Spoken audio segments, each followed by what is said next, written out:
क्या आप जानते हैं कि एक जमाना था जब भारत को सोने की चिड़िया कहा जाता था? जब दुनिया भर के व्यापारी यहाँ आते थे सोना, मसाले, कपड़े खरीदने। जब भारत की जीडीपी पूरी दुनिया की 25% थी। हाँ, यह सच है। 1700 से पहले जब अंग्रेजों ने भारत को लूटना शुरू नहीं किया था, तब यह देश कितना अमीर था, कितना शक्तिशाली था। आज मैं आपको वो कहानी सुनाता हूँ। Welcome to the unseen Bharat. आज हम जानेंगे उस भारत के बारे में जो दुनिया का सिरमौर था। दोस्तों, वीडियो आगे बढ़ाने से पहले एक रिक्वेस्ट। भारत के असली गौरवशाली इतिहास को जानने के लिए दी अनसीन भारत को सब्सक्राइब कर दीजिए। ऐसी स्टोरीज आपको कहीं और नहीं मिलेंगी। 1600 और 1700 में भारत दुनिया की सबसे बड़ी इकोनॉमी थी। पूरी दुनिया की जीडीपी का 23 से 25% सिर्फ भारत का था। एक देश और चौथाई दुनिया की संपत्ति। यूरोप के लोग भारत को गोल्डन स्पार रॉक कहते थे। भारत का टेक्सटाइल इंडस्ट्री इतना विकसित था कि ढाका की मलमल दुनिया भर में मशहूर थी। इतनी बारीक कि पूरी साड़ी एक अंगूठी से गुजर जाती थी। यूरोप के राजा भारतीय सिल्क और कॉटन पहनना शान समझते थे। गोलकंडा की डायमंड माइन से निकला कोहिनूर आज भी ब्रिटिश क्राउन में है।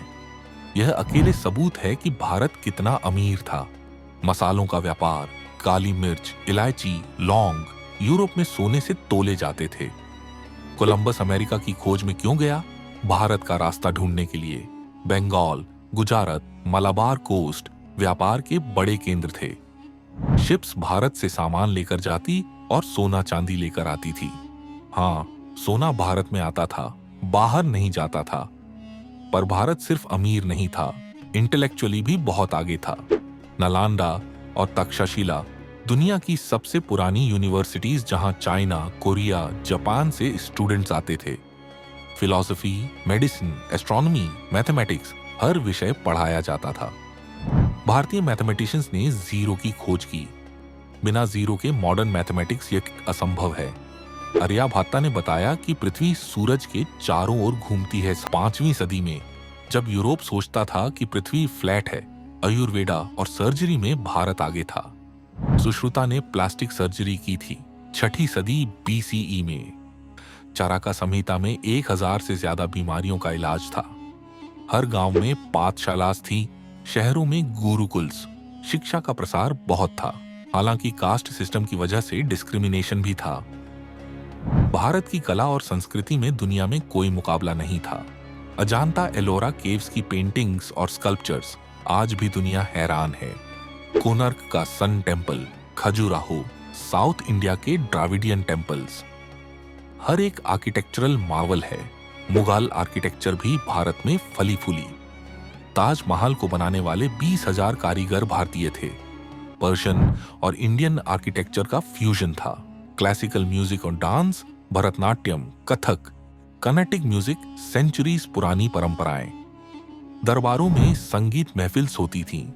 लिटरेचर, संस्कृत में कालिदासा, तमिल में तिरुकुराल, पर्शियन उर्दू में अमीर खुसरो।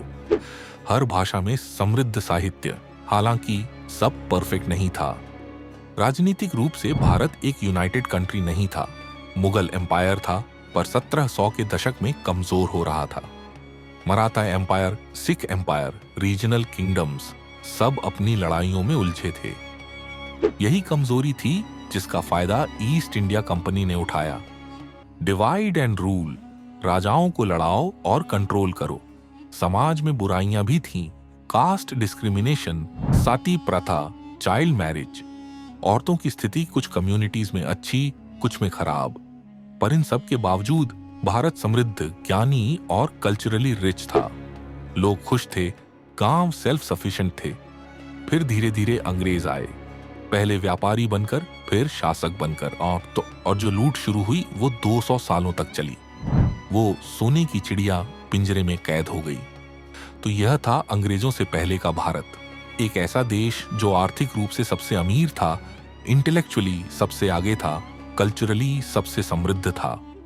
आज जब हम भारत को फिर से डेवलप होते देखते हैं तो याद रखिए, हम अपनी खोई हुई ग्लोरी को वापस पा रहे हैं।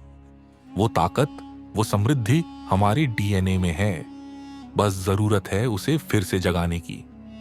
वीडियो पसंद आई तो लाइक करें और द अनसीन भारत को सब्सक्राइब जरूर करें, क्योंकि ऐसी ही और कहानियां आपका इंतजार कर रही हैं। जय हिंद।